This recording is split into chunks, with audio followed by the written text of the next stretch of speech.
and it's 6:30 p.m. on Monday, January 27th, and I call the Winton Woods City Board of Education meeting to order. Please, pardon? Did you say February or January? February. I'll say it again, just to make sure. It's Monday, February 27th at 6:30 p.m. I don't mind that correction, I want to make sure we have the right thing. I call our meeting to order. Please silence your cell phones and join me, stand and rise and join me in the Pledge of Allegiance. I pledge allegiance to the flag of the United States of America and to the republic for which it stands, one nation, under God, indivisible, with liberty and justice for all. Thank you. Mr. Seymour, would you call the roll? Mr. Smith, Mr. Birdie, Present. Ms. Bryant, Present. Dr. Johnson, Present. Mrs. King. Present. Okay, first on our agenda is the district honors, recognition, gifts, and introductions. Superintendent Smith, you have the floor. Okay, good morning, guests and friends and family and board, for another night of excellent work from the board and also from the community.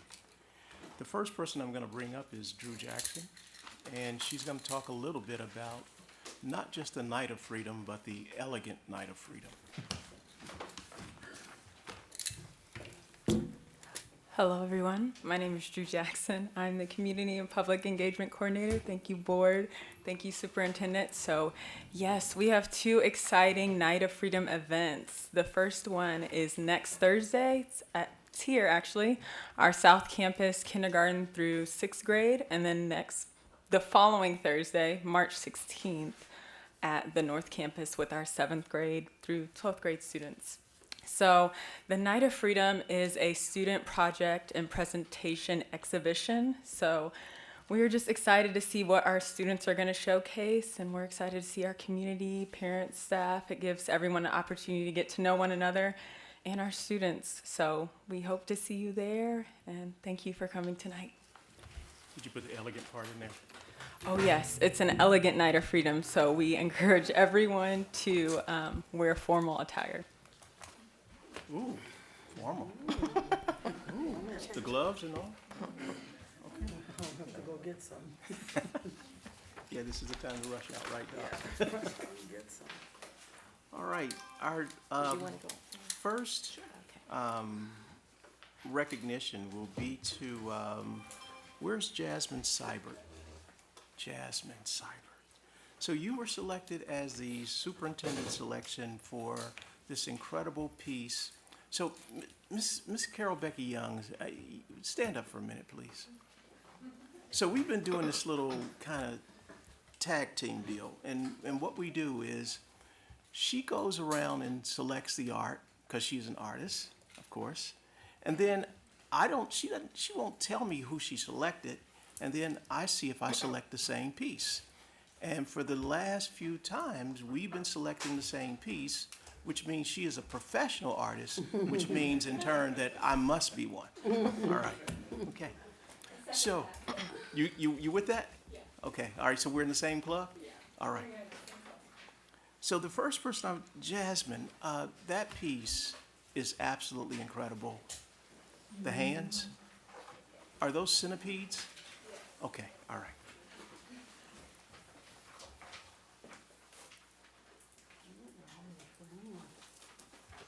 So come on up. And this art piece,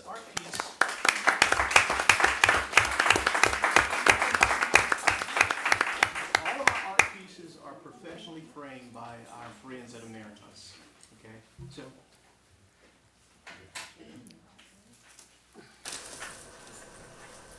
So once you show it around, let people just clap and be happy about it. And what I'd like you to do is tell me what inspired you to do this. I really just wanted to do something that I'm not a big fan of bugs and stuff, but I wanted to do something that was different and something that I wanted to step out of my comfort zone with. So I decided to do something different. pretty much an honor.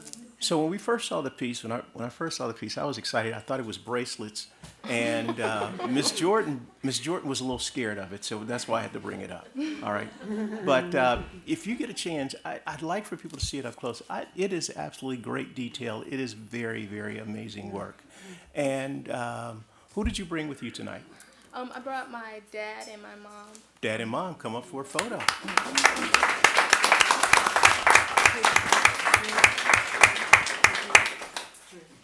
they show them?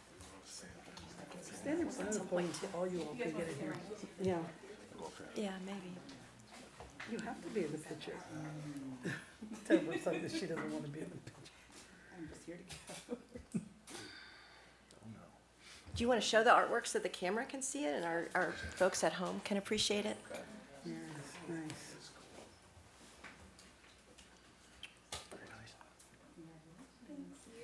So if you notice what I first said when Jasmine first came up, that was a superintendent selection. So I wonder where that art piece is going to be hanging. Probably in my office. So if you want to come by and take a look at it from time to time. Are you a senior? No, I'm a sophomore. Okay, so that stays here until she graduates. So that's the deal. Very good. It's a little harder when you have a kindergarten piece. And so Jasmine, thank you very much. Incredible. All right.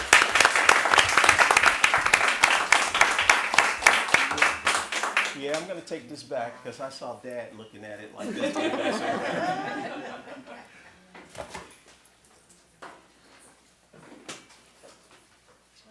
The next one is Noelle Wilkie. I know Noelle's not here tonight, but I wanted you guys to see her piece. She did a self-portrait, and it's absolutely amazing.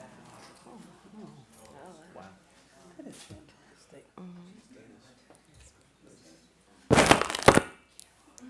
She said she was going to do the next one of me, but not right now. So we will bring Noelle back next month. Ms. Jordan? Yes, sir. All right. The next piece is Amira Adams. Amira sent me a very nice email, and she says, Superintendent, I can't make it tonight. I really wish I could, but I have other responsibilities, and my job takes me away. So she's getting ready for her next career opportunity. Isaiah Dawson. Isaiah.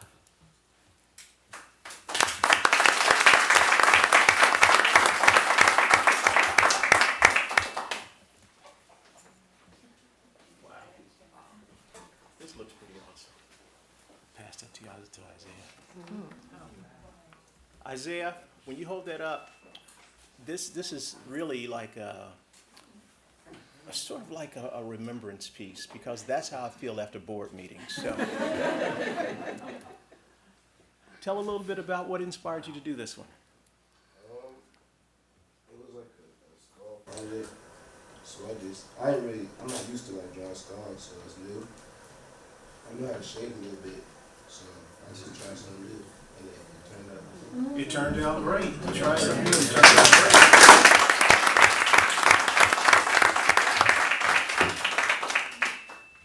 So, who did you bring with you tonight? My mom and my stepdad. Bring them on up for a photo.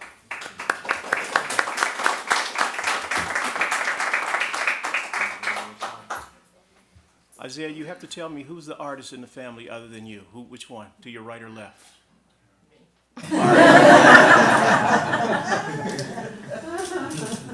You know, dude, from time to time, these board meetings just turn into mom shows. Dads get very little love along the way. I know that Amira Adams is not here, but Miss Jackson, can you and Miss Bryant kind of show her piece? Because it's a stretchable piece. Just stretch it out. 10th grade. Incredible piece. Incredible artwork. But we will bring her back next week, and we'll get a chance to see it all over again. Okay? So turn it around. The board is eager. Wow. It's really nice.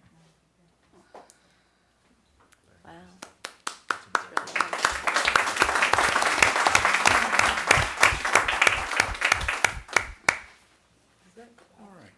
Yeah, it's close. The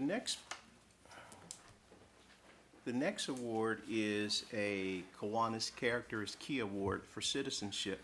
Layla McClendon. I knew that was you. Come on up here. Come on.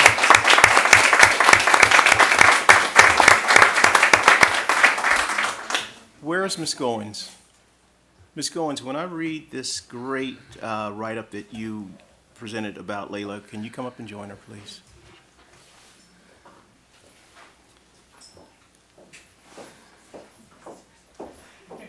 Is she your favorite? Okay, all right. It is with great pleasure that I selected Layla McClendon to receive the Character Award for Student of the Month. Layla is a junior at Winton Woods High School. Layla is a good student who works very hard.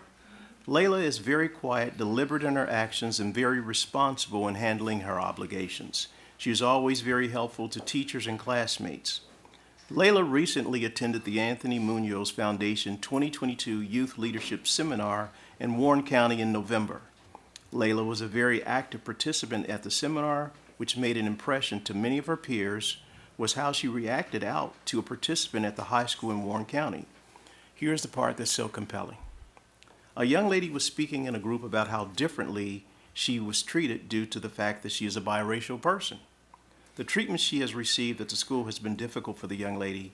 After hearing her story, Layla befriended the young lady and has continued to keep in contact with the students she met at the seminar. That's bold, that's brave.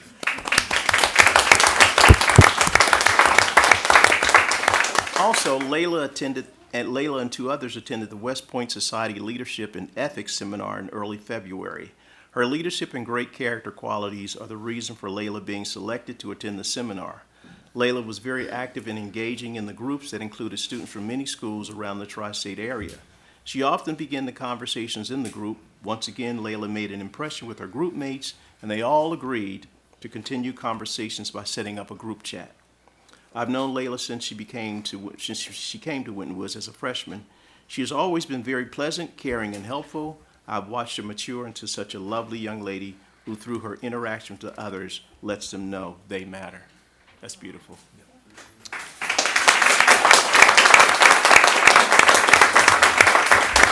So here's the criteria of being selected as for character with the citizenship.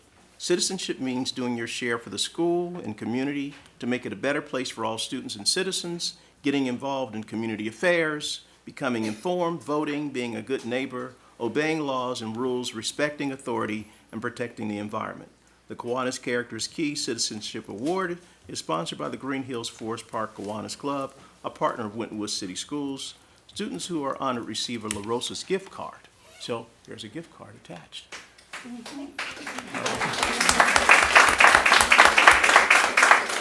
So who else did you bring with you tonight? Come on up, Mom. Do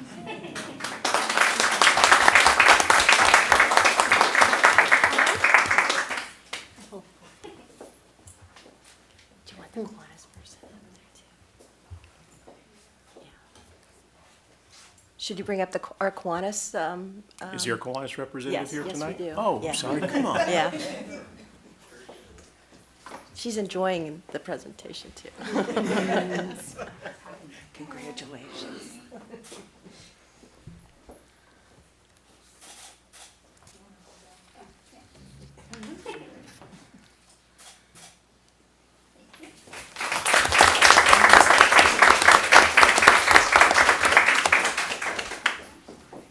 So Layla, we just made your decision a little more difficult. You only had 2 people to share the gift card with, now it's 3, so figure it out. Okay, our next recipient is Ariel Holly.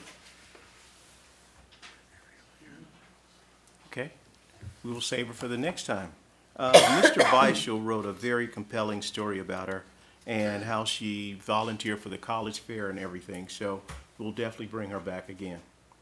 I know Mr. Thompson, was he able to make it, Ms. Jordan? Mr. Thompson, come on up.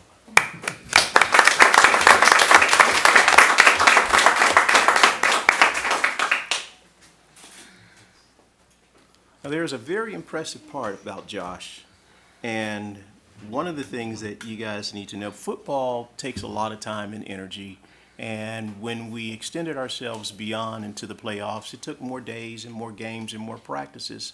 But Josh was able to wait to still keep up with his grades with a 3.71. So very good job.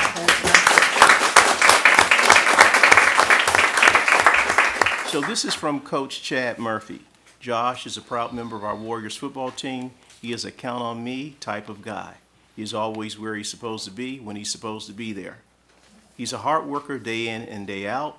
He's a really good player for us, handles his business in the classroom and in the community. We're proud of our guy, Josh. All right, does that sound like Coach Murphy? So there are some criteria. In order to be nominated for the Skyline Student Athlete of the Month, students must maintain an academic standard of 3.0, show respect for coaches, teammates, officials, teachers, and other students and family, show enthusiasm and a positive attitude, display commitment to practice, games, and personal skill development, demonstrate honesty in playing by the rules, and have high moral character. The Skyline Athlete of the Month Award is sponsored by the Forest Park Skyline Chili Restaurant, a business partner of Winton City Schools. Student athletes who are honored receive a generous Skyline gift card. On the back, there you go. And Josh, I don't think they can see it from here because it's blinding me. But can you show that championship ring again? Oh, yeah.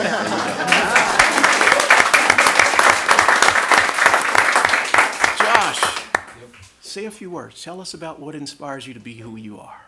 Well, what really inspires me is my mom and my dad.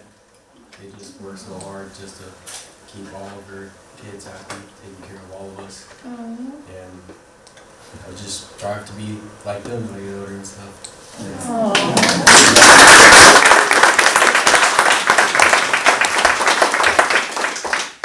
Inspirational people, mom and dad, come up for the photo opportunity.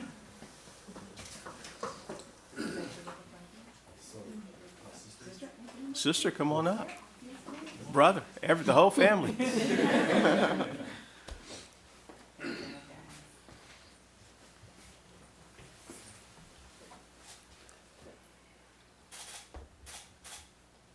What a nice looking family.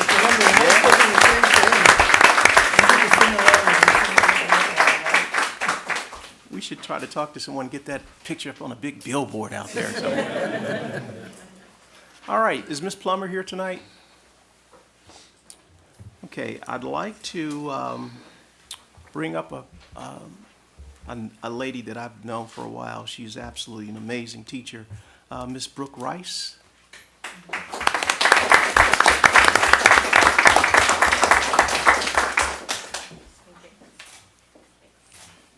And I do have to tell you, coming in, I looked at Miss Rice and I looked at her mom, and I said, you guys are sisters, and what Brooke said is, she wishes. All right. I'm only telling you what I heard, sir. Brooke Rice is a huge asset to our primary school building. She has been an employee in the district as a second grade teacher for almost 10 years. She is committed to proving that all students are beyond capable of reaching their highest potential. Ms. Rice values the relationship that she builds with her students. Her classroom environment is very safe and loving, which allows the students to feel safe and supported. She is one of the team leaders for our second grade team and is continuously praised by our colleagues. So in order to be nominated, this is what Ms. Rice had to do. Excellence in the classroom by using instructional practices that support higher academic achievement. Motivation by encouraging and motivating students to surpass their expectations, both academically and socially. Leadership by having a positive attitude with students, parents, colleagues, and the community. Creativity and imagination by looking just like her mom. No, sorry, it doesn't say that. Sorry, I just added that. Creativity and imagination by demonstrating creativity and teaching in a way that inspires students to learn. Dedication by showing excellent attendance, punctuality, and overall dependability. Communication by communicating effectively to their classrooms, parents, colleagues, and beyond. The Skyline Teacher of the Month is awarded and sponsored by the Forest Park Skyline Chili Restaurant, a business partner of Winton City Schools. Teachers who are honored receive a Skyline gift card on the back. There you go.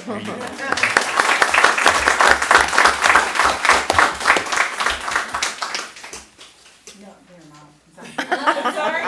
Oh, he says, give me another picture.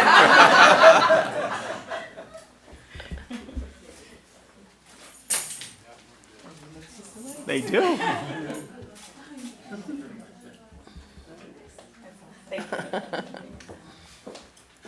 All right. The next award Is that right?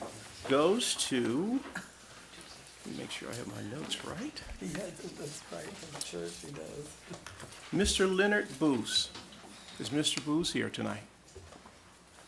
I'd like to thank him very, very much personally for the contribution to the American Academy of Global Studies to help offset expenses for the Academy of Global Studies class trips.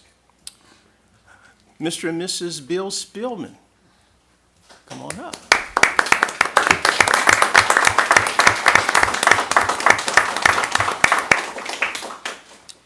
Mr. and Mrs. Spillman provided weekly donations of snacks and drinks to the Winton Woods High School football program to feed and hydrate the football players, valued at $2,540. Thank you very much, Sam.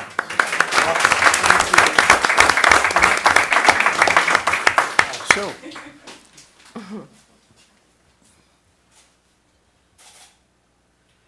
say a few words, Mr. Spillman, Mrs.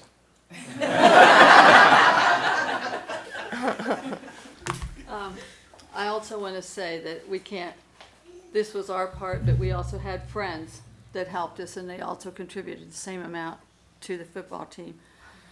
Very Fantastic. proud of you guys, I tell you.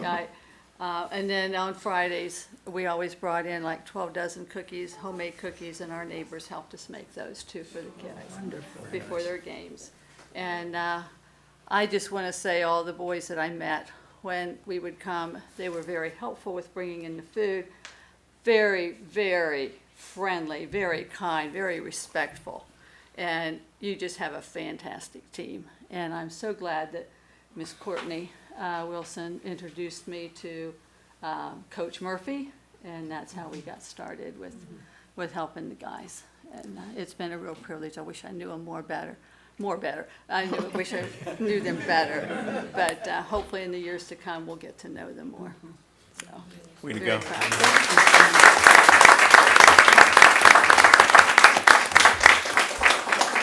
The next person that I want to recognize is Mr. and Mrs. Tim Wolf. Are they here tonight? No, they're the other couple with us. The other couple that helped. Okay, all right. And their generous donation was $207 to help support that athletic football program and hydrate those players so that Josh can keep making those plays. Way to go. All right. Madam President and Board, I believe that is all for the awards, recognitions, and gifts. Let me see this one.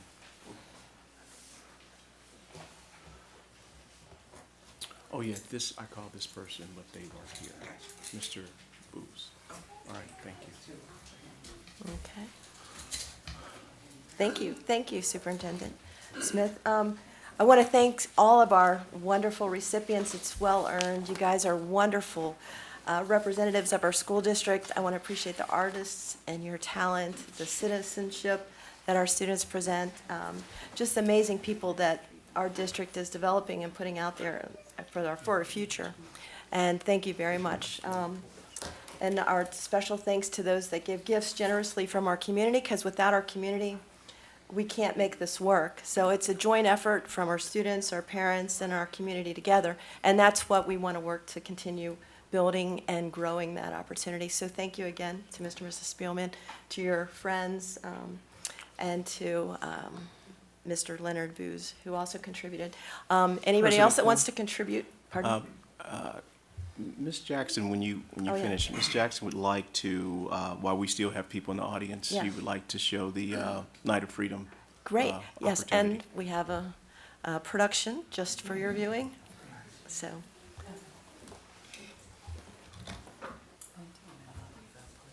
Oh, should you move the podium?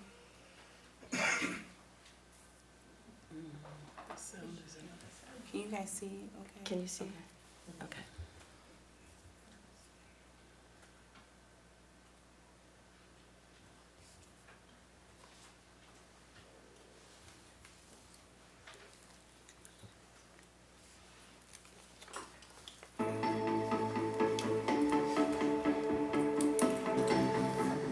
Hello, Warrior Nation. Hello, Warrior Nation.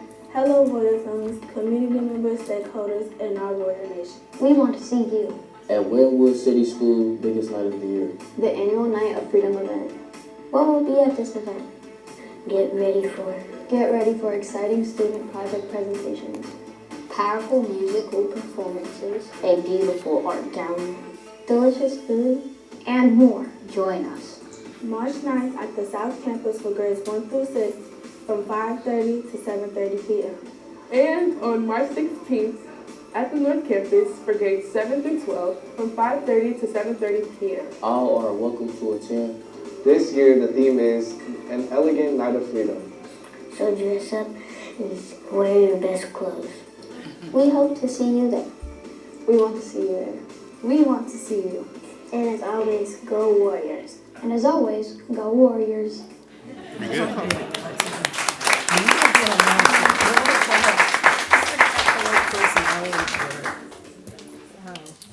Thank you. Very nice.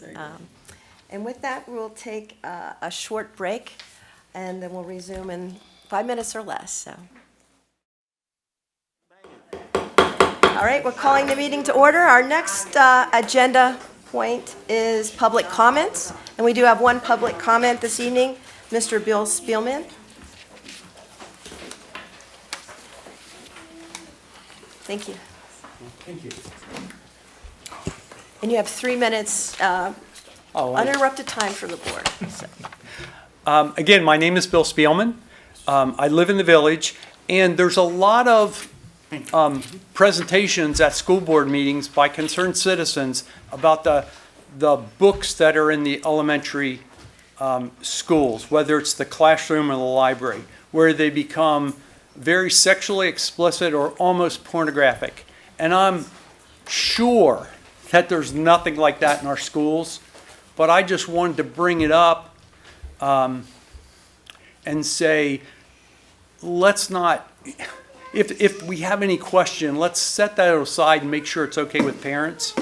And I just, because it's a concern across the country, I just wanted to bring it up here. And I know you have time at the end for public comments, so if any of you wish to address it, that's fine. But I just wanted to address it up front and say, you know, it's a concern across the country. I don't want it to be a concern here, so I brought it up so that we can say, no, we're not going to have any of that. So, it didn't take my 3 minutes, but that's all. Well, thank you. I appreciate it. Thank you. Thank you very much, Mr. Spielman. We'll move on to agenda, our point 5.01, which is the Winton Woods Teachers Association. I don't know if we have a representative from the Teachers Association with us this evening. Nope. Moving on, from our Oak seat, we do have a representative. Thank you very much. Thank you, Madam Board President, Superintendent Smith, community guests. We just wanted to say congratulations to all our talented students and our community members that give back to the district. Without you, it wouldn't be possible. I just want to say thank you. Thank you very much. Okay, we'll move on to approval of minutes. Board, if you can review the minutes, and we can, motion would be in order. Madam President, I'd like to make a motion to approve the minutes as presented. Okay, I just second that motion. it's been motioned and seconded. Any conversation, questions? Seeing none, Mr. Seymour, would you call the vote? Mr. Smith? Aye. Mr. Birdie? Aye. Ms. Bryant? Aye. Dr. Johnson? Aye. Mrs. Kuhn? Aye. Vote passes unanimously. I move on to the treasurer's report. The treasurer's report for the financial statements for January 2023. Mr. Seymour? Yes, for the month ending January 31st of '23, the general fund revenues year-to-date were at $32.9 million, with month-to-date revenues of $5.1 million. $6 million of that was in real estate tax advances on the second settlement, and of course 1.8 from the state foundation. Our expenditures for the month, year-to-date, for the end of January, we're at $30.4 million, and we are currently running approximately 4.3% under budget, or approximately $2.4 million under budget.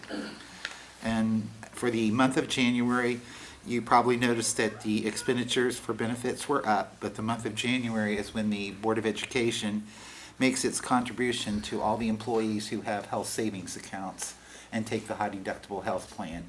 And this year, of those people who got contributions to their health savings account was $580,000. And I might also add that they also have a $6,250 deductible that they must pay for a family plan before any insurance kicks in. So that we fund 1/2 of that deductible. And then the last sheet represents, shows you the balance of all the funds, the amount in each fund, and the total of all funds listed on page 5, we're at $32.8 million. And that's basically a summary of the financials through January. Okay. Thank you, Mr. Seymour. With no objections being heard, let the financial statements for the month of January 2023 be submitted for audit. Move on to Treasurer's recommendations. Treasurer's recommendation of investments, January 2023. Yes, the district had a investment balance of $29 million, of which we earned $77,487 on interest. $58,000 of that was for the general fund, and we are still earning on the building fund, and the building fund received $19,000 of that 77. I might also point out that our rate on savings at Star Ohio, where we participate as a government agency, went from 0.02%, and this month it ended at 4.72%. So while inflation hurts us on the expenditure side, we do make up a little bit on the investment side, but it doesn't cover that inflation on the expenditure side. Thank you. Sure. Thank you, Mr. Seymour. A motion is in order, Board. I make a motion to accept the January 2023 investment report as noted. I'll second. Did Jeff Birdie, Mr. Birdie seconded it? Okay, it's been motioned and seconded. Go ahead with any questions or comments for Mr. Seymour. Seeing none, Mr. Seymour, would you call the vote? Mr. Smith? Aye. Mr. Birdie? Aye. Ms. Bryant? Aye. Dr. Johnson? Aye. Mrs. Kuhn? Aye. Vote passes unanimously. Moving on to 8.02, resolution to authorize filing a Board of Revision complaint.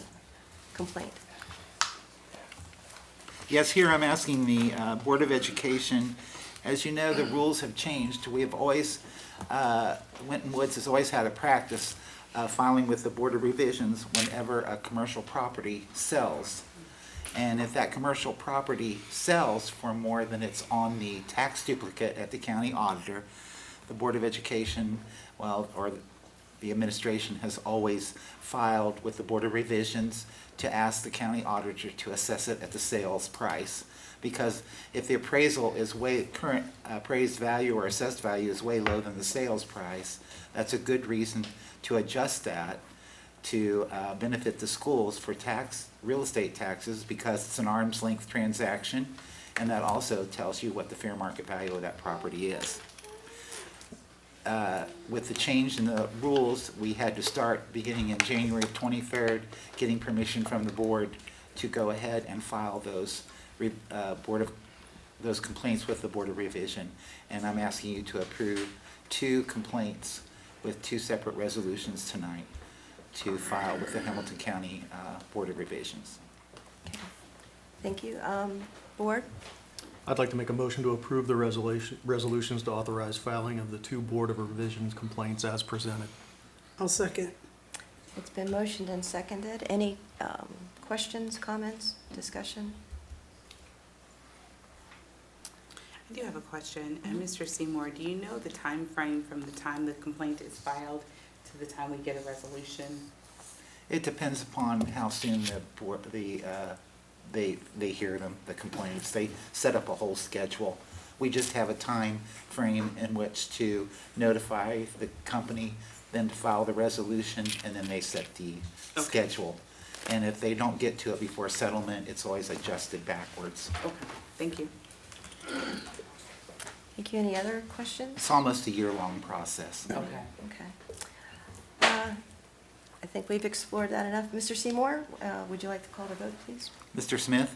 Aye. Mr. Birdie? Aye. Ms. Bryant? Aye. Dr. Johnson? Aye. Mrs. Kuhn? Aye. Motion passes unanimously. Moving on to a report from the superintendent, school reports. Superintendent Smith, you have the floor. Yes, Madam President and Board. The first one is an environmental impact project that the district is going to be part of as it relates to vaping. I think at times we keep waiting for someone to come save us, and we have to save ourselves. And so here's the impact and the environmental impact in the process that's going to take place. The first part is to prevent tobacco use, promote environmental stewardship, and strengthen environmental literacy by educating, engaging, and inspiring youth to take action on issues surrounding the impact of tobacco use on the environment. The second, students will work with people from the Health Commission and other partners to address impacts of tobacco on individual and environmental health. Third, leverage youth concern for environmental issues and engage them in advocacy to increase community awareness. And fourth, connect youth with nature and motivate youth to care for their well-being. We've had more vaping issues this year than I can ever remember. And so we have to take charge and do something about it to educate our kids so that they make better choices. Okay. The next one is... quick, will that cover which grades? Is it pretty universal? It's going to cover the whole gamut. Okay. All the way through. It'll just move through maybe grades 4 through 12. Okay. Yeah. And then the next report is Ms. Bray is going to come up and present some information about our monitoring review with the Ohio Department of Education.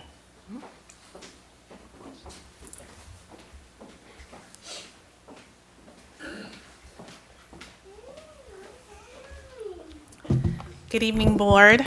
Good evening. I'm just here to just tell you about that the Ohio Department of Education and the Ohio Civil Rights Department will be here March 13th through the 17th for a monitoring review of our special education program.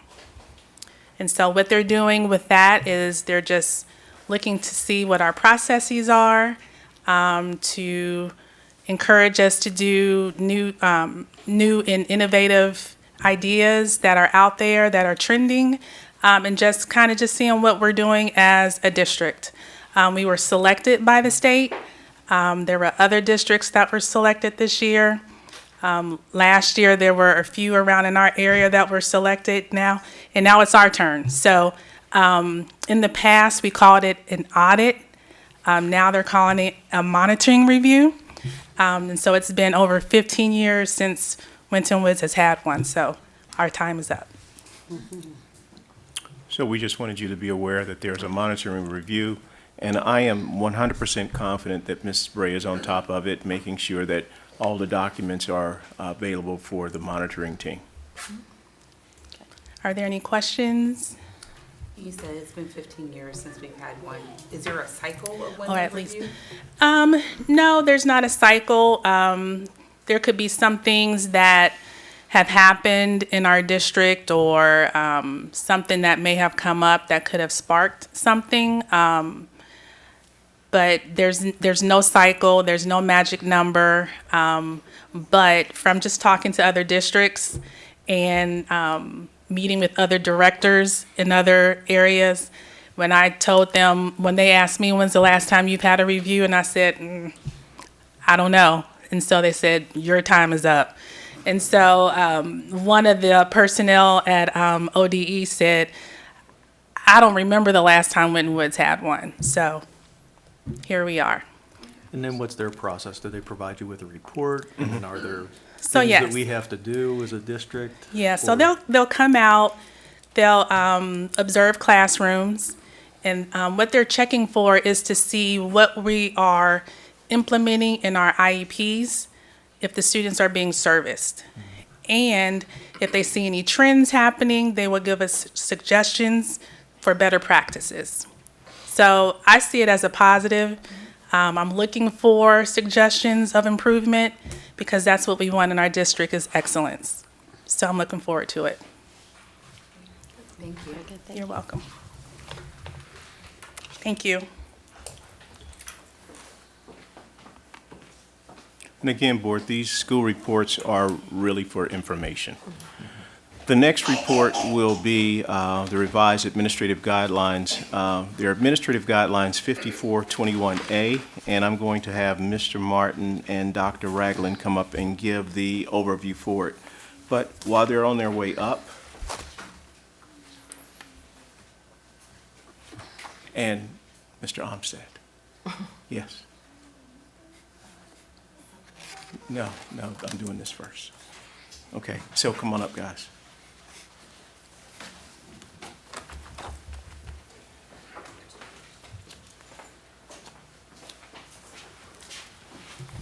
So there's one section that I want to read as it relates to the grading policy, 9.02. 5121A for grading, and it's in the policy, and it was adopted June 1st, 2010. Since grades play such a significant role in the life of a student, it is imperative that the Board of Education's grading policy be implemented with as much professional expertise as can be applied. In determining grades at various levels, staff should observe the following administrative guidelines: grade reporting date, academic standings, social skills, academics, current performances, current accomplishments, current attitude, and general considerations. So there is a opportunity for a great replacement opportunity, in the administrative guidelines, and Dr. Ragland gave you something, sorry, not Dr. Martin. That's her, okay. Mr. Martin and Dr. Ragland will give an overview. So we are proposing a grade replacement policy because we believe that all of our students deserve an opportunity to learn as well as relearn. We know that some students need an extra opportunity, and it helps our students to learn more, and also it doesn't penalize their GPA. We've learned from doing research that there are colleges as well as high schools that have grade replacement policies, and so we are looking to fall in line with higher ed. Both Miami as well as UC have those policies in this area, and so we want to give our students an extra opportunity to improve upon their GPA if they so desire. Part of our process, and I commend teaching and learning as well as the counselor department. They really put a lot of energy and effort around trying to make sense of what we were proposing. One of the things that stood out, we really consider ourselves to be very student friendly and student focused, right? So part of the conversation was around in terms of, is this an equitable approach in terms of what we've been doing over the years? So for example, if a student failed Algebra 1, right? Algebra 1 is a graduation requirement. So the student has to take Algebra 1 again, right? But in our process, we not only had the kid take Algebra 1 again, we kept the failing grade, so that F gets calculated into the GPA, right? Along with the passing grade. Then there's another class in the denominator when you do the math to calculate the GPA. So we took some time and did a lot of research in terms of trying to figure out what would be a great process for us to ensure that we were moving forward equitably to propose this change to the board.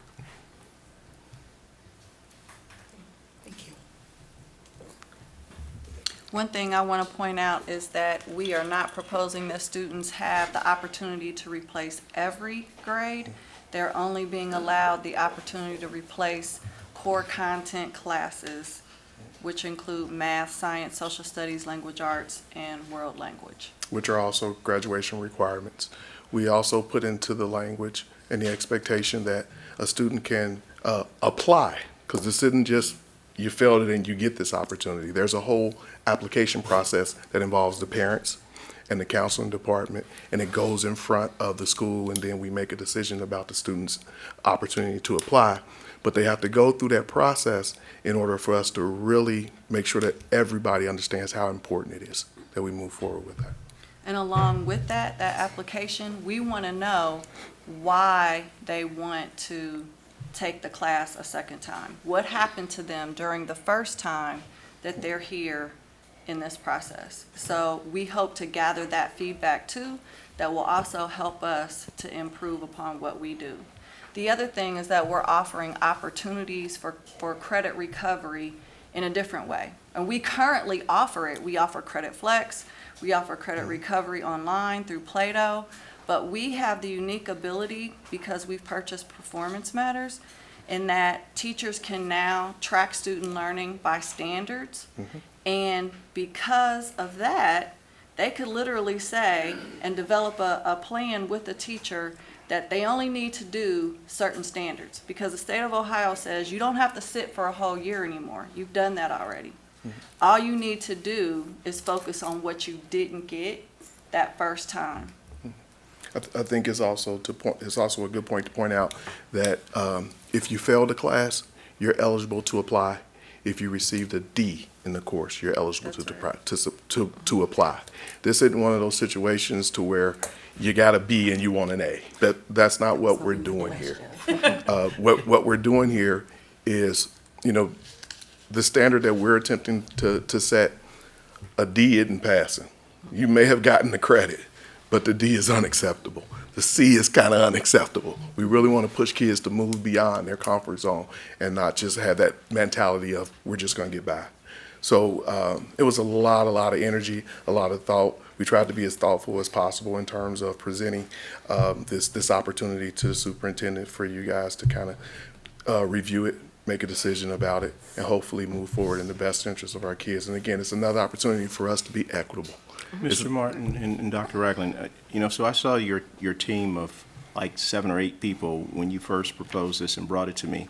I think the part that's most compelling about it, you talk about universities doing it and other school systems, up north and some right in our region doing it. I think the thing that's the most powerful, you guys wanted to know, why did you fail the course? In most instances, they say take the course again. Right. But I think there's a checkbox of, was it this? Was it my attendance? Was it my behavior? Was it my lack of understanding? Was it my preparation of class or lack thereof? And I think that gives it a whole different story, because I know you guys are going to do some other data on it to compile this data to say, what was the biggest reason why the kids didn't do well the first time? Right. And not make this about teacher and not make it about class, but make it about the child. So thank you for even working on And this. Mr. Smith, just to piggyback on what you just said, we had an interesting conversation with a group of students. We just did a celebration. We're trying different things. So we did a breakfast and a celebration for our students who earned first semester honor roll. We had close to 500 kids in high school earn first semester honor roll. So that means first and second quarter. We probably had about 30 kids who earned honor roll first quarter and didn't earn it second quarter. So they weren't able to participate. So we went back and had a conversation with those students. And I believe in probably half those cases, if we had a policy in place like this, and those students had another opportunity to try to achieve a higher grade in those courses, we probably would have gained those 30 kids in our celebration as well. So this is about academic achievement as well. Can you bring the screen up? Oh, yeah. I was just going to say, if you want an idea of how many students he's talking about, imagine the gym, that whole side of the bleachers were full. Yeah. So how many times can they do this program? I mean, like, can they apply, but can they apply more than once for the same class, or is it just one and done, or how do you do it? So if, let's say for instance, if it's Algebra 1, right? So I get an opportunity to apply for this grade replacement policy one time for Algebra 1. If The it's a hopes, D. the D hopes or is, F. yeah, so the hopes is that I get a higher grade than what I got before, as opposed to being an F or a D. But the goal isn't for me to continue to keep taking it over and over. Sure, and over. yeah. It's really set up to be one time. But remember, we're talking about courses that are graduation requirements. But you're also talking about improving the content, knowing Yes. the content better, Yes. and not just the grade. We're talking Yeah, about mastery. absolutely. Is this starting immediately? We'd or like when? for this to start in the morning. Okay. And to that end, I did get a call about a week or so ago Yeah. from Mr. Beischel saying that he was talking to a student and the student asked him if there was something that they could do about a grade. And he called me and said, hey, do we have this policy in place yet? I said, no, not yet. And I think a great thing for the board to see at some point would be to understand how many students have taken advantage of this. Mhm. And then what did they do with it? Yes. Did they turn the F or the D into a C or a B or an A?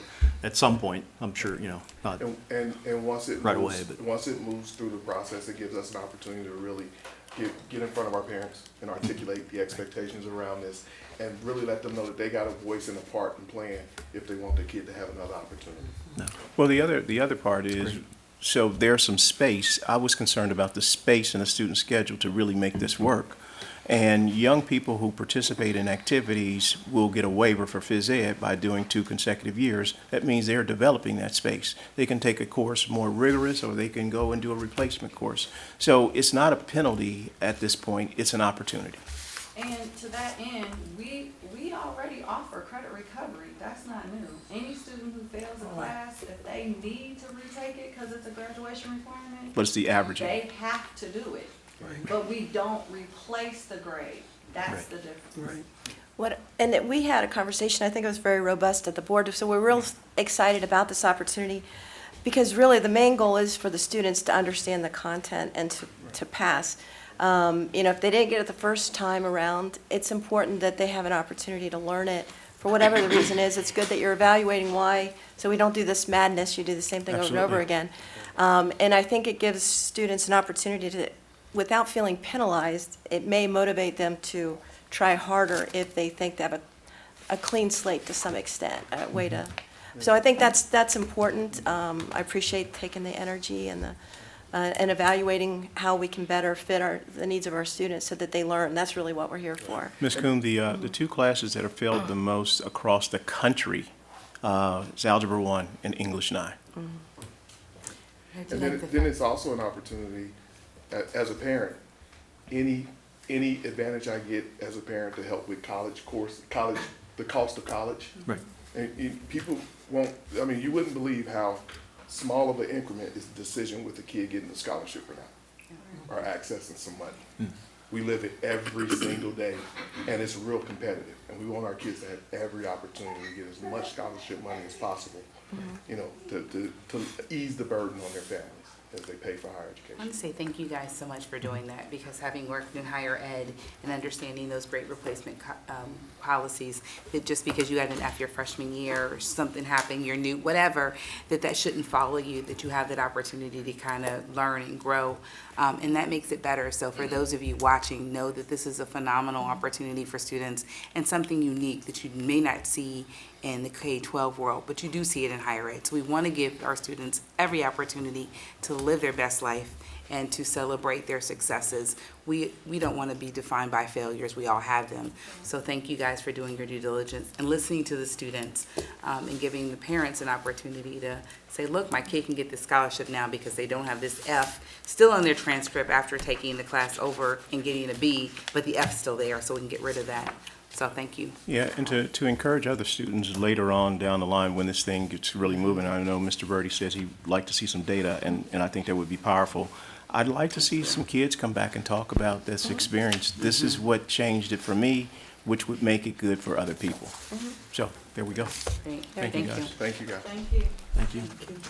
This is a guideline, right? Doesn't require any vote. I just want to make sure. It's just, but you'll see it in administrative guidelines, how the process works. Right, All right, definitely. thank you, Ms. Coombe. Okay, we'll move on. Thank you for that presentation. Moving on to the T1 trend. Oh, sorry. Clarification. Mr. Smith, you have the floor. Oh, sorry. Oh, no. So if a student gets an F, they have multiple chances to replace that grade. So it says they can receive more than one opportunity to replace the grade, but if they get a D, they only get one opportunity to replace the grade? Yeah. So if it's an F, it's a graduation requirement. They have to take it over again. Gotcha. So it doesn't necessarily mean that they will get the grade replacement opportunity over and over again. Okay. Now, if there's we revisit the language and make sure we articulate that better.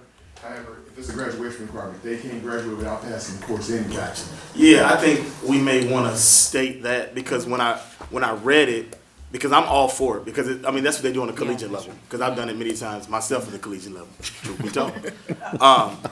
So, hey, tell the truth. Tell the truth. You know what I'm saying? So I just want to make sure that it's on paper that you can't just keep retaking the classes because you got an F. Right. You know what I'm saying? Right. Just like I said, I do understand it now that you said because it's a graduation requirement. That makes sense. Obviously, if you got an F, you're going to keep retaking it until you get at least a D. But if you already have a D, that is a passing grade. So, yeah, that makes sense. Okay, cool. That was my only question when I was reading that. Thank you. Very good. So I know that, Ms. Kuhn, we're going to move into 9.03, and Mr. Dean's going to come up with the trend data. But just before he comes up, I'd like to have Mr. Omset come up to talk about the supplemental. And I know you guys were thinking he was here just to show how well he can babysit. That wasn't the key, all right? Because those kids are good. I don't know what you're giving them, sir, but you know what? Pass it around. It's impressive. And wait a minute, just to let you know, he has twins at home, so it's 5 in the tribe. Yeah, yeah. All right. Well, thank you so much. I appreciate it. Yes, I have my kids with me. This is Annalise, and this is Ayla, and this is Aveline. So it's a family affair, always in Winton Woods. They do everything with me. I've been asked to come and just chat with you all about two of the clubs that I run at the high school and to talk about our impact and what we do. So I have the pleasure of being the advisor for the Model United Nations Club as well as for the Astronomy Club, which is very exciting. When I started at Winton Woods 12 years ago, I guess, I was asked to start a Model United Nations program at the high school. And so with that, all of our sophomores in the Academy of Global Studies take Model United Nations to recognize others' perspectives around the world, which is one of our 4 pillars of global education. I took that then to the next level and said, well, shoot, let's have a Model UN team. That'd be really great. When Mr. Martin actually came into his position at the high school, it was an official then club that we were able to create. So we've been to competitions both locally at University of Cincinnati as well as Wyoming High School, as well as in the tri-state area, as well as a couple states away. We flew to San Antonio, Texas for a competition there, which is really cool. And the great thing about it is that the kids then have an outlet for something that they might be really passionate about that quite honestly not many public schools in our area offer. So Model United Nations is historically a very private school oriented club. Not many public schools have the ability to run a club, to be able to participate in competitions. But because of the support of the district and because of the amazing kids that we have constantly, every year I have kids who are not only excited for the club, but willing to do a heck of a lot of research to be able to participate in these competitions. Since COVID, that's been a little bit different because the competitions were all virtual, which is really hard for us. So this year, we switched things up, and I am proud to say that our club is actually running the United Nations simulations for all the sophomores in the Academy of Global Studies. So they did all of the research. They created the website that the students are going to research from. They help the students to research each of their country's stances on something called, on sustainability and environmental security, personal security, and health security. I have had the pleasure of helping to run some of the simulations alongside the kids, where they're helping their peers be able to debate and create persuasive arguments, be able to eloquently describe why this issue impacts their country as well as countries around the world. I was in this morning and they were talking about CO2 emissions. They were getting really heated about each other's stances on CO2 emissions and how Iran and China are two of the biggest contributors. And then there's Haiti that's in the room. They're like, oh, we only contribute 0.3 metric tons. But then they're all like, well, Haiti is, unfortunately, has a lot of other things going on. So maybe they can teach us their strategies and we can help with their infrastructure. So it's just really cool to naturally see these conversations take place around the world, around helping other people as it relates to the Sustainable Development Goals and recognizing others' perspectives. So I just say hats off to our kids to be able to run an entire United Nations simulation. Secretly behind the scenes, the reason for this is so that we can have and host a competition here at our campus. That was always been the goal. Now that we have our new campus and now that we have a good core group of students who's willing to run simulations, to experience it from a student level, we're able to go ahead then hopefully next year and run our own little small but mighty competition. So that's United Nations, and then I'll talk about this.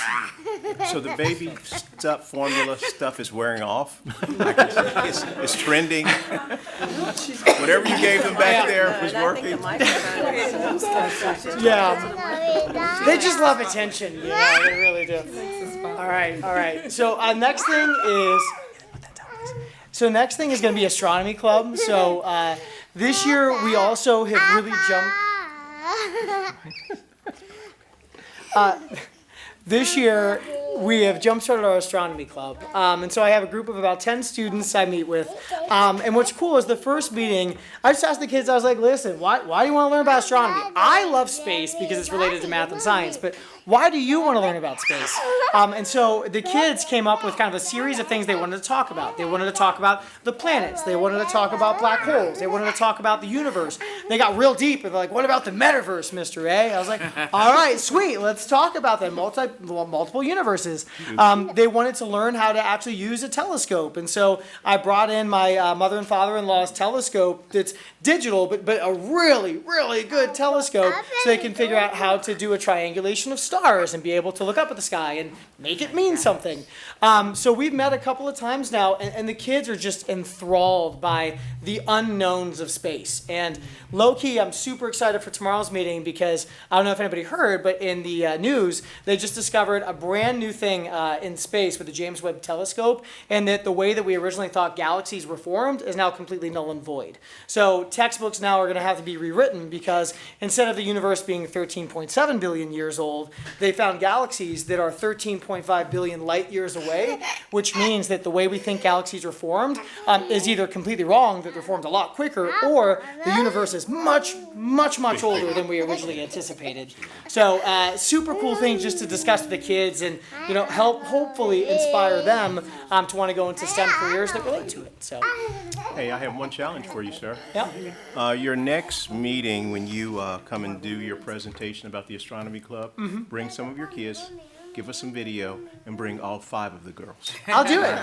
Challenge accepted. I'm all for it, man. I'm interested. Yeah, only has girls. Bring all 5. Bring all 5 at one time. Yeah. Yeah. All right. Thank you.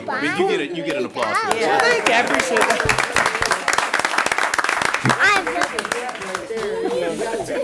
Well, thank y'all so much. I appreciate it. Thank you. Say thank you. Then I'm the queen. Yes, you are. I appreciate that. Let's get some picture. Get a picture, I think. Let her get a picture. Girls, look at the camera. Smile. 5 girls. The other great job that you do, Mr. Omset, you are also a coach. Oh, 100% cross country all the way. Absolutely. So, Absolutely. in his free time. Yeah. Of course. Well, the nice thing is I can run with them in the jogger, and so it's something I can do with my kids too. Yeah. All right. All right. All right. Very good. Thank you. Good Thank job. Mr. Denny, you're up for the T1 trend data for transportation report. You have a Where your tough act kids? to You follow. can't top that. But Thank you, Mr. Smith. I know, I don't even think I can try. That's a hard act to follow right there. And your kids are a little older. They're a little older, yeah. I can see you holding Jordan. That's a sight. Good evening, board. So it's my privilege to just be able to share a little bit of data with you about the transportation operation for the last year, this current school year. And happy to entertain any questions you might have about the numbers you're seeing as well. But you should have before you 3 reports. One is, and they're all T reports as ODE, Ohio Department of Education likes to call them. So they are transportation reports that summarize the activities of the fleet in the district and the services that our district provides. And also this serves as a basis for the funding formula that the state has adopted for funding both regular ed and special needs transportation. So you should have 3 reports before you. As I mentioned, you should have a pupils by service type report. That's really a report about transported students. Then you should have a report about miles driven. Yep. Our fleet drives about, I'd have to do the math again, but it's usually generally about over 500,000 miles a year per school year. And then the last report you should have is a summary, just a sort of a high level view of that data and then across longitudinal time. So you can see since we've been tracking this data back to 2009, what the ridership and the mileage looked like. It also further breaks it down by public school transport, non-public school transport, community school transport, and then special needs transport as well.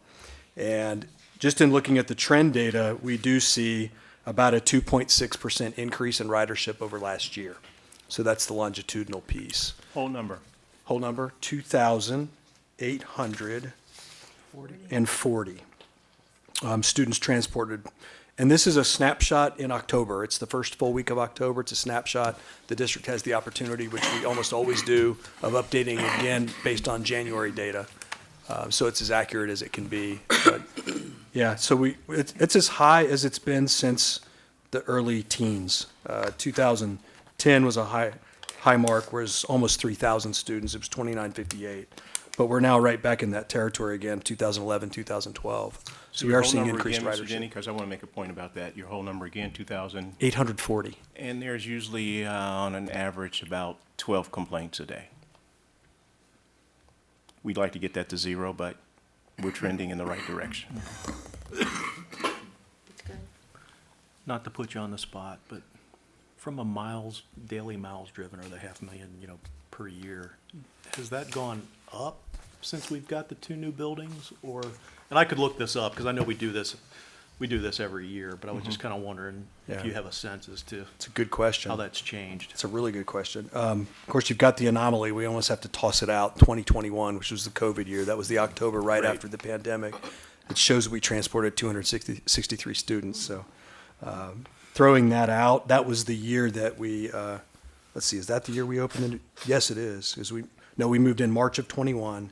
So 2022 would have been the first year. So we really only have one comparison year. Well, no, we have 2 now since we moved in. It actually looks like our ridership's gone up. Yeah. 2,300 in 2019, 2,500, 2,507 in 2021. So that went up about 100 some students from that year to the next. And then we've seen a little under 100 increase this year, from last year to this year, but a larger number overall. So it does appear that ridership has gone up. Now, whether there's definitely correlated, but is it causation? Yeah, there's some, Hard to probably know. But- logically, you but would could- think there's more miles involved since there's more ridership. Yeah. Okay. Just looking at students. Yeah, more ridership, but they're going to just 2 concentrated spaces as opposed to 6. Yeah, I'd have to go back and analyze mileage Sorry, to I really didn't- see. we can I do didn't a have heads that up. report. I didn't think about that until we were sitting here looking. I do have the 22 report with me. I could pull it. And I was thinking more like 19 or something like 2019. You mind if I grab it? I've got the. No, Don't worry, just bring it back. bring it back to the next meeting. Yeah, don't worry That about would it. be good. Yeah. Yeah, good call. We don't, I can do that. I don't want to hold things up. We're All fine. right, yes, no worries. Steve, what year did we add high school transportation? That was restored with the opening of the new buildings. Last year. So that So would that's have, that that's increase. also a contributing factor. Thank, good call, Randy. Yeah, that's a good point. Yeah, because if you give it to him right now, he'll stay up all night doing that. So I'd like for him to get sleep so he can come back tomorrow. Yeah. I found it. It was 2,500 Okay. per day.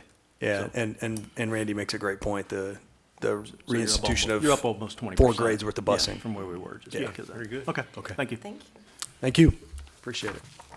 Any other questions?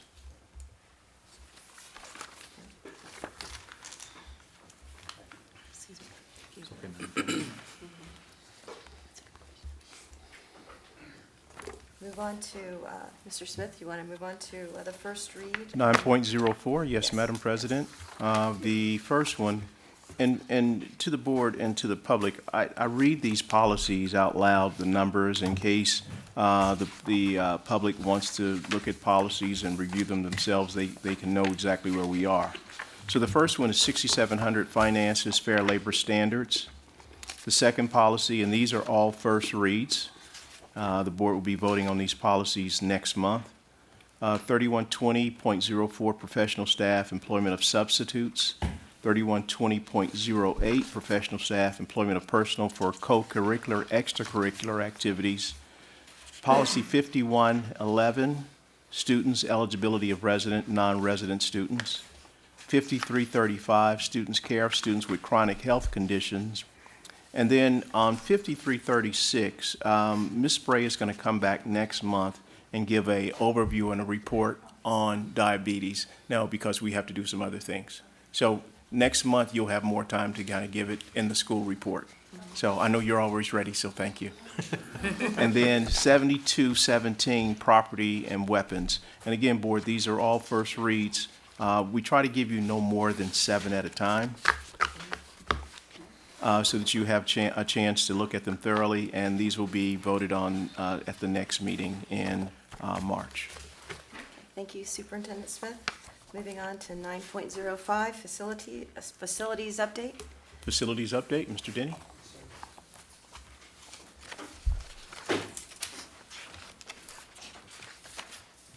Thank you again, Mr. Smith, and again, good evening, Board. Just an update on the progress along the facility master plan for the school district. We are seeing continued progress at the future Early Childhood Center, so that's coming along nicely. By billing, and it looks like by progress they're ahead, but by billing, we're at right around 50% of the billables, so progress in the building looks like it's more like 55 or so, so that's typical for the billing to lag behind the actual progress. But we're seeing good progress. They're cutting in windows, so I don't know if you've pulled into the central office anytime recently, but you can see the windows that have been cut in for what used to be the athletic locker rooms that didn't have any windows, so they've cut those in, and then they're moving counterclockwise around the building to complete all that. We are still tracking switchgear at 56 weeks, so that is still a reality. But I don't have any information stating it's later than that. We're expecting it in around October. It was ordered at the beginning of September of '22. So we're continuing to wait for that, although we are receiving a lot of other materials like rooftop HVAC units and RTUs and things of that nature. Hydronic piping is just about done, the boiler piping for the building. And then just wanted to give a brief update on property sales. That is proceeding, so we are, the district's entertaining several offers. We're up to, I think, 4 now, possibly 5 offers. So March 7th will be a meeting with the district and the city to hear those. People should just, have no illusions that the city plays a big role in this because of the zoning. So if a developer purchases property, the city has a lot to do with that in the zoning commission, especially if there's any kind of change or variance in the zoning. So they're definitely at the table, and we're at the table with them, and that'll be a process that moves forward. But just wanted to update you on that as well. So that is for the former elementary school property on Kingsbury and the former Forest View property on Halesworth. And then lastly, we're also excited about the prospect of additional streams of revenue. We're always looking for that. People sometimes say, you guys need to operate like a business. They're not wrong. We're heavily regulated, but we try to look for those things. And it's an opportunity to perhaps inject some new income into the district in the form of royalties and interest dividends from a cell tower lease that a company could begin to market for us. So we're excited about that and looking forward to being able to bring that to you at some point in the not too distant future. That concludes my updates. Very good. Thanks. Thank you. Appreciate it. Okay, move on to Superintendent. Mr. B? Oh, Yeah, I was just wondering, not anytime soon, but can we get a site visit of that construction site? Oh, absolutely. Yeah, we've been wanting you guys to get that. I know weather maybe not be the best time now because weather's all over the place, but if it gets a little. So you're talking about the renovation, or you're talking about where the cell tower is going to be? The renovation. Okay, yeah, we can arrange that like we can do that tonight. Nah, not tonight. Field trip. and is the cell tower, it is not by a school, is it over? It's not determined yet. Okay, I just wondered, only because I'm just anticipating questions. There, Ms. Kuhn, I can guarantee you there will be some questions just about it. anticipating And There will be more than questions. What the surveyors have done Yeah. is they've looked out, and Mr. Denny, you can correct me, they looked out to see where some of the most attractive spots, the hot spots that would actually make that tower a tower where people want to put information on it so we can keep getting revenue. Okay, so we don't know, obviously that's Not not yet. a no. Yeah, not this one. No, Okay. they did some very rough, what they call heat mapping, which is looking at all the various carriers and where their cellular signals intersect and where they overlap the most, because that's what they could more readily market to an interested party. But yeah, Mr. Smith, summed it up nicely. Just anticipate, not that I know much, but anticipate that there'll be an audience about 5G. That's all I'll say. That will be coming. Sure. Oh, I understand. So, no, thank you very much. I Thank you. appreciate I appreciate the questions. Thanks. this. Any other comments from the board? I'm sorry, Mr. Smith, I didn't mean to.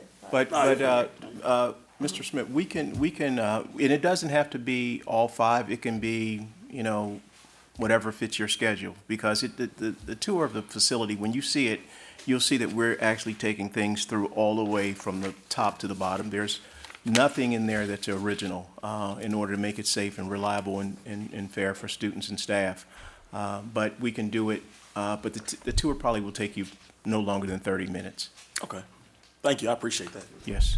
We actually did the tour for some teachers from the ECCC, and they appreciate it because their piece was, we don't really know what's going on. And when they saw it, their mouths dropped and they said, we understand. Great. Yeah. Thank you. Thank you so much. Thank you. We'll move on to 10.01, personnel schedules. Superintendent Smith. Ms. Wilson?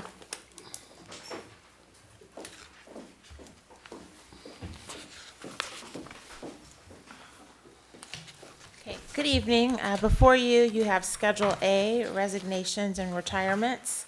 And we have some pretty impressive retirements this year. So we do have a retirement tea scheduled for March 17th from 4:30 to 6:30 at the South Campus, because we have some people that have been here 30, 40 years that are retiring. So hopefully the board can attend that.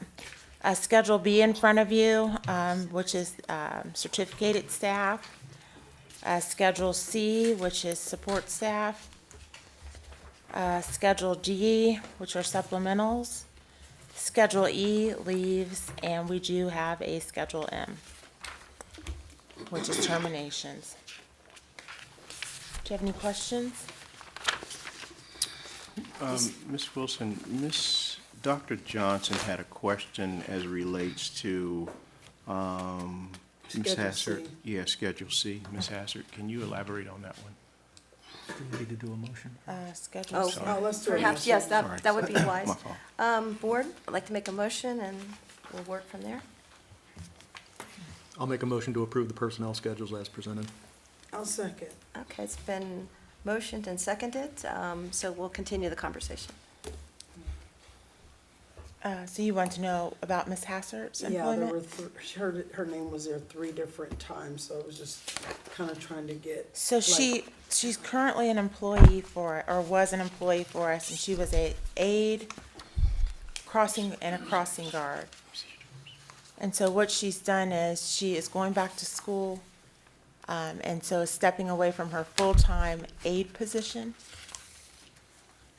And she is wanting to sub for us casually as an aide when she has time in between classes. But she's maintaining her crossing guard position.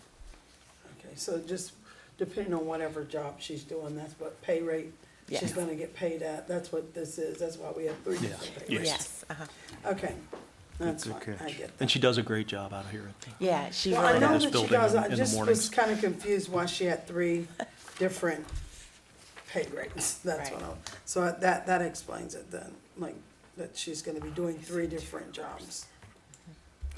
And I was encouraged to see more bus drivers, so I think Superintendent Smith was saying we're getting back up to So if the number we everyone, need on drivers. yeah, if they all pan out, we'll be right staffed, Okay.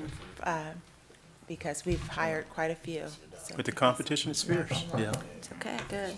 Yeah, good. Well, they're making Thank you. decent money, I mean. Any other comments or questions? What was that retirement thing you had mentioned? It's 17? May, did I say March? It's did- May 17th. You did say Oh, March. okay. Okay. May 17th, from 4:30 to Hey, 6:30 that was like at the soon, South right? Campus. And you'll get a formal invite, but just to save the date, because. And it is May, right? It is May, Okay, yes, I okay. think I said March. I know in the past, we've had 1 or 2 people that hadn't been here this long, but this year we have some heavy hitters that are retiring, so. So I do have an additional question if the board doesn't have any others. Can you give the board some information on the salary adjustment for Mr. Murphy? Yes, Coach Murphy is a intervention specialist who works in an ED classroom. So when he came to us a few years ago, our contract allows us to go up to step 10, and then beyond step 10, we have to have a justification and superintendent approval. So Mr. Murphy has, I think, 20, 19. well, he actually has 20 years of experience. And, you know, he had an offer to go somewhere else, and just said, I don't want to leave, but I have a family, and I was put at step 10. I understand the contract. I accepted it, not complaining. He said, but is there anything you can do to adjust my salary? Well, we actually are one ED teacher short at the high school, and we have an ED teacher. Those are almost impossible jobs to fill. So So the in criteria talking- wasn't just your step, it was that it has to qualify that there's Hard a to fill. difficult position to fill. Yes, All right. and that's per our collective bargaining agreement with WWTA. So under the circumstances, hard to fill position, he had a offer, substantially better offer, but wanted to stay. So we. And then you had to go back and do the research to validate if he had those years, like you Yes. said. Okay. Yes, all and right. he actually has the experience. He just wasn't given credit because we bring people in up to step 10 unless it's hard to fill. So we would do the same thing for like a math teacher. So if there was a phys ed teacher, we would probably say that we can write that out. We wouldn't have to. Well, believe it or not, PE is hard to fill recently. I Yeah. don't know why, but it's become hard to fill. Since COVID, it's been Yeah. difficult to fill. But yeah, there are certain positions that licensure, it's super competitive. And ED, MD, math, and some of the sciences, and PE this year, believe it or not. And give the board, just for your information, give the board what ED stands for, so they would actually have some reference. Emotional disturbance. So he works with some of our most at-risk kids. And he does an excellent job, by the Yes. way. Thank you for following up on that question, because that's important. Any other questions for Ms. Wilson? No? Thank you. You're welcome. Without any other questions or comments, Mr. Seymour, would you call the vote? Mr. Smith? Mr. Birdie? Aye. Ms. Bryant? Aye. Dr. Johnson? Aye. Mrs. Kuhn? Aye. Motion passes unanimously. Moving on to 10.02, the substitute and temporary rates salary schedule. Mr. Smith, or Superintendent Smith? Yeah. Substitute. So in front of you, you'll have the substitute schedule for, and it's effective February 1st, 2023. It's for support staff, for instructional staff as well, and you see the hourly rates to the right. The daily rate for substitute teachers has changed, is like $135, and the recommendations to approve the salary schedule for substitute temporary rates effective February 1st, 2023, as presented. And questions? So we'll have a motion, Board? I'd like to make a motion to approve the salary schedule for substitute and temporary rates effective February 1st, 2023, as presented. I'll second. And second, we have a motion and second. Any questions? Yeah, there's one here for a special education work program, $4.10. What, explain that to me. That's the students that attend our school, and they clock in and clock out, and it's part of their coursework. Is that right, Tanya? Yeah. Yeah, it's their work study. Okay. They learn Making sure it's legal, thank you. Yeah, that's students, not people, No. I shouldn't say people, not adults. Thank you. Yeah. And basically, too, Mr. Smith, the only change on here was you had me add catering, the call center for Yes. food service. That's the only change really from the September everything one else that is you the same. adopted. Okay, I didn't notice that. Thank you. Okay, Thank you. Any other questions, comments? No? Seeing none, Mr. Seymour, would you call the vote? Mr. Smith? Aye. Mr. Birdie? Aye. Ms. Bryant? Aye. Dr. Johnson? Aye. Mrs. Kuhn? Aye.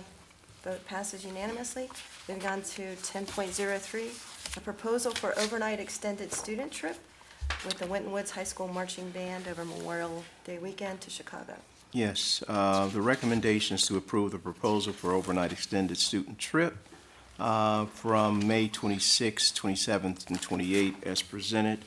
And when you look at your proposal, you will see that the teacher and the assistants actually put in the performance standards that would be actually evaluated. And I do want to make a change because the date in which the response was needed was January 20th. We didn't get this January 20th, but we made the modifications, and Mr. Martin and his team have reviewed it along with the teacher. And then the other part of this that was a little different is we need to get on this as soon as possible so that we can get the charter buses rolling. Certainly. Board, if we can have a motion and we can have a discussion. I'll make a motion to approve the proposal for overnight extended student trip, Winton Woods High School Marching Band for Memorial Day Parade in Chicago, Illinois, May 26th through 28th, 2023, as presented. I have a motion. Do we have a second? I'll second. Mr. Smith seconds. Any questions, follow-up questions on this trip? Yeah, on the resolution, Mr. Brandon Smith's name is on there twice and my name isn't on there, so that needs to be corrected on the first page. It says Brandon Smith, Deborah Bryant, Oh, Mrs. yeah, I see Coon, that. Jeff Burton, Very good. Brandon Smith. Correction. Yeah, so there's a correction there.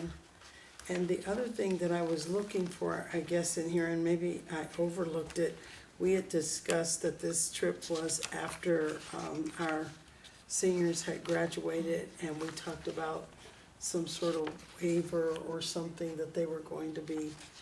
They really wouldn't need a waiver, Doc. What would happen is, those kids have already been working with the band, and so the other thing that you will see is for students in grade 8 who are not actually in high school, but those kids have already been working with the band, so they would still practice I was more because referring graduation. to the seniors Yeah. that had already graduated. Yeah, since they graduation had is May already- 18th, but Right. they would have continual practices anyway, so.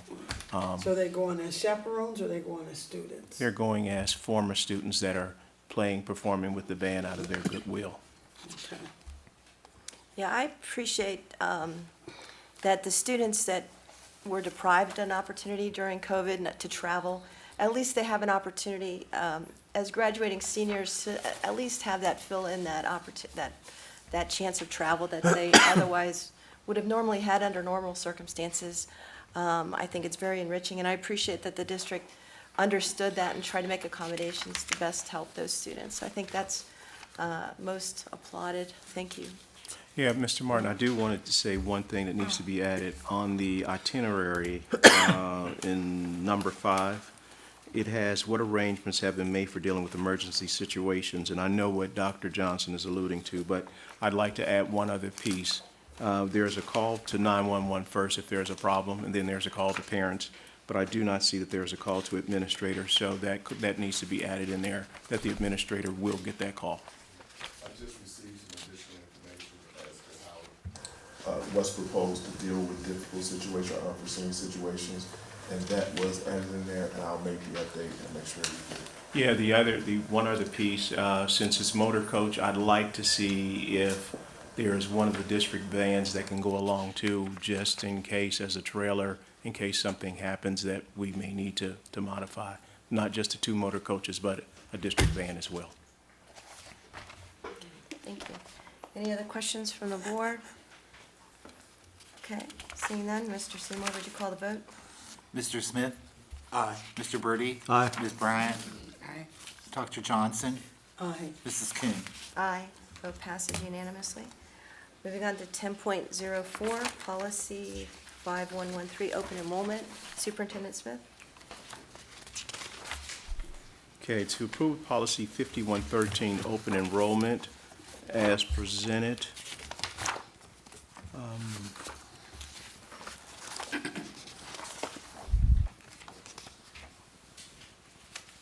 It's an annual policy that has to be reviewed, so we just adjusted the dates. We didn't make any substantive changes. There's no new exclusions or exceptions or applications. It's basically the same process. A motion from the board. Madam President, I'd like to make a motion to approve policy 5113, open enrollment as presented. I second the motion. Thank you. It's been motioned and seconded. Any follow-up questions? Seeing none, Mr. Seymour, would you call the vote? Mr. Smith? Aye. Mr. Birdie? Aye. Ms. Bryant? Aye. Dr. Johnson? Aye. Mrs. Kuhn? Aye. Vote passes unanimously. Moving on to 10.05, resolution for authorizing membership in the Ohio High School Athletic Association for the 2023-2024 school year. Yes, there are two options here, and the board usually accepts both of those. One of the things that the board would have to understand is if the board decides not to be part of the Ohio High School Athletic Association for any reason, participating in Ohio High School athletic competitions or championship games, we would be voided out. We would not be able to participate because it is not the district's competition, it's the OHSAA. And I think we learned a valuable lesson several years ago that we really don't want to opt out of that. The other thing is some board members in the past have been disappointed about the GPA that the Ohio High School Athletic Association says that a student has to have to participate, but the fine print says you can make the GPA whatever you want to make it, and we've already made those adjustments. Right, in your reference, well, I'll wait, we can make a motion first, and then we can follow up. I make a motion to approve the resolution authorizing membership in the Ohio High School Athletic Association for the 2023-2024 school year as presented. I second. Second, okay. Thank you, Mr. Smith. It's been motioned and seconded. I just wanted to point out, I appreciate that because you were referencing their low grade, was it a 1 or 2, some very low GPA, and Winton Woods District is higher. Absolutely. And it's, what is it? It's a 2.5. 2.5. Yeah, So, minimum. Minimum. Obviously, our, the goal is to get students even higher than that, but I just wanted to make sure that that was, their standard was much lower than ours. Yeah. And ours is higher. Any other questions regarding this, our motion? Nope. Seeing none, Mr. Seymour, would you call the vote? Mr. Smith? Aye. Mr. Birdie? Aye. Ms. Bryant? Aye. Dr. Johnson? Aye. Mrs. Kuhn? Aye. Motion passes unanimously. Moving to 10.06, which is the second read of new and revised board policies. Yes, these second reads are policies that the board will be voting on tonight, and if you have questions, of course, we entertain them. Policy 2431, Program Interscholastic Athletics. Policy 1617, Administration Weapons. Policy 2413, Program Career Advising. Policy 2430, Program District Sponsored Clubs and Activities. Policy 3217, Professional Staff Weapons. Policy 4217, Classified Staff Weapons. And finally, the new policy program, preschool program, 2280. Okay. Board, I'd like to have a motion on the floor, and then we can discuss. Madam President, I'd like to make a motion to approve the second read, new and revised board policies as presented. I'll second. Motioned and seconded. Invite comments from the board or questions? I'd like to turn the board's attention to the green section. It's on page 2. Any student who has been removed from practice or competition by a coach or referee because the student has exhibited symptoms, signs, and symptoms of behaviors consistent with having sustained a concussion or head injury shall not be permitted to return to any practice or competition for which the coach or referee is responsible, until both of the following occur. Student's condition is assessed by a physician. The student receives written clearance that is safe to return. And those are both Ohio Revised Codes 3313.539. And that's the policy regarding interscholastic athletics, or is which? Yes. Okay, very good. Any other comments, questions from my colleagues? Seeing none, Mr. Seymour, would you call the vote? Mr. Smith? Aye. Mr. Birdie? Aye. Ms. Bryant? Aye. Dr. Johnson? Aye. Mrs. Kuhn? Aye. Motion passes unanimously. Moving on to 10.7, which is a resolution for authorizing the execution of an agreement for the sale of real property. Board, there would be need for an executive session on this topic. No. Would that be correct? We No? don't. No, not on this one? My apologies. There isn't, I retract that question or statement. Superintendent Smith, you have the, Yeah, the recommendation is to approve the resolution authorizing the execution of an agreement for the sale of real property between the Board of Education of the Winton Woods City School District and the governing board of the Hamilton County Educational Service Center as presented. A copy of the purchase agreement is attached for your review. well, thank you. We'll go ahead and take a motion, and then we can entertain comments. I'll make a motion to approve the resolution authorizing the execution of an agreement for the sale of real property between the Board of Education of the Winton Woods City School District and the governing board of the Hamilton County Educational Service Center as presented. I second that motion. It's been motioned and seconded. Did you want to elaborate any more on the? Yeah, there, just the notation that Dr. Johnson's name needs to be included in the resolution. Yeah. Okay, very good. Any other comments, questions from the board? Okay, seeing none, Mr. Seymour, would you call the vote? Mr. Smith? Aye. Mr. Birdie? Aye. Ms. Bryant? Aye. Dr. Johnson? Aye. Mrs. Kuhn? Aye, motion passes unanimously. And we will move on to our next agenda point, which is the legislative report. And Dr. Johnson? Yeah, Board, I sent you all the legislative report, and because I'm not really feeling well, I'm gonna just forego explaining it all, just, Certainly. take a look at it. And not unless Mr. Smith has anything to add. No, we just have to keep our eyes on the whole Cup-Patterson kind of report and see what that really turns into.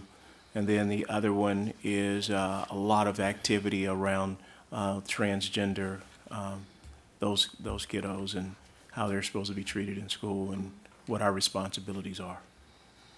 That's the really hot things that are going on right now. Thank you. Move on to 11.02, which is Great Oaks report. Mr. Birdie? I'll make this brief. I think I sent you the highlights of the board meeting. Great Oaks is obviously going through their application process for students to come in for the next school year. They are oversubscribed in 46 of their 77 programs, so there will be a lottery system that they've developed to try to fairly place students in what they want to be their first program. So I think this is the first year that they'll actually be doing it that way, which we'll have to see how that really works out.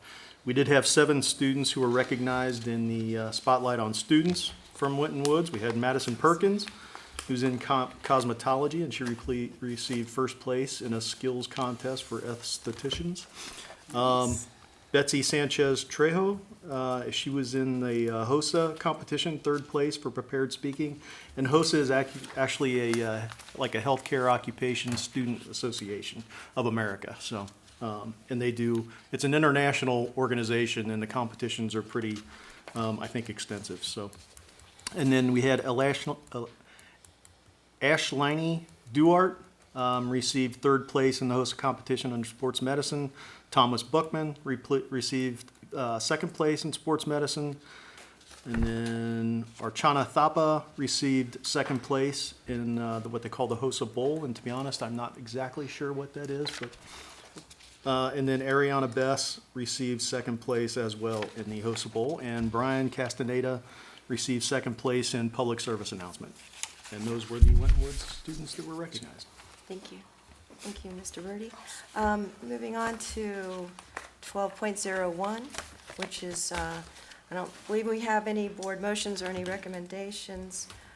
We'll move on to 13.01, which is comments from members of the board, along with the superintendent and treasurer. We'll start off with,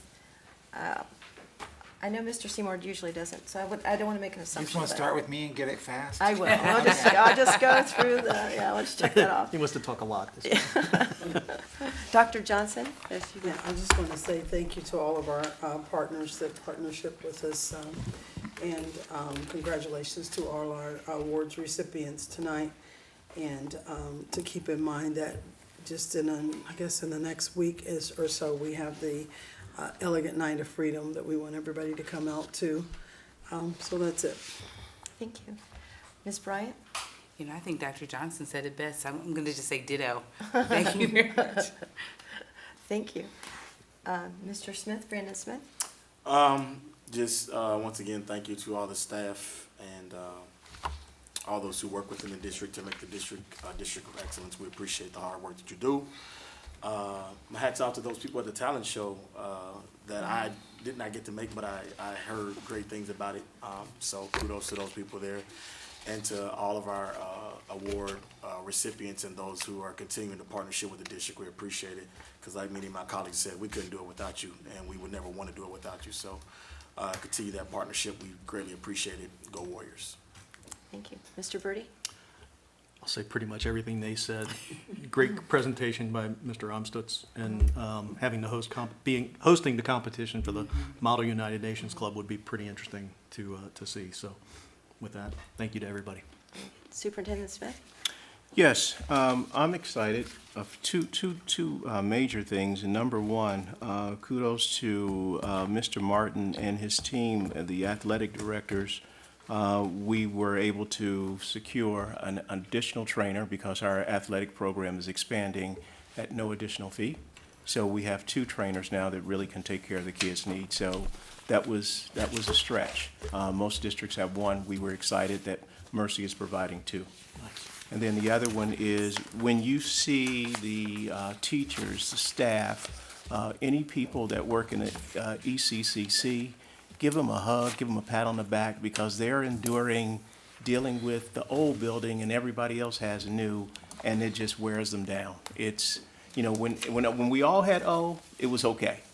Now when someone else has new, they're like, look at what, because doing professional development, they go into those buildings, the new buildings, to have their PD, and then they go back to what we're trying to change.